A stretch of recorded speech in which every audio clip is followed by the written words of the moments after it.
how to delete a domain from your Hostinger account. So let's get started.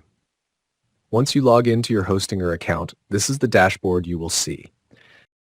Next, we will need to click the Websites tab. Next, on the right side of the screen, you will be able to see all the domains set up in Hostinger.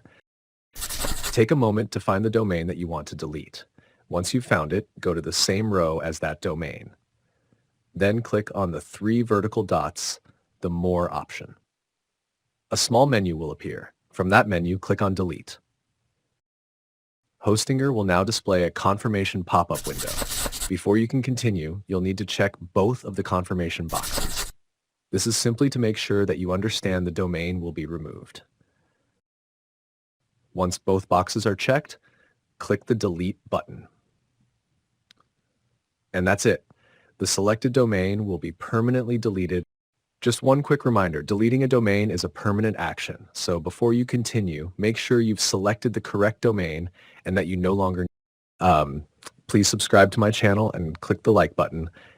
Comment and share this video if it was helpful.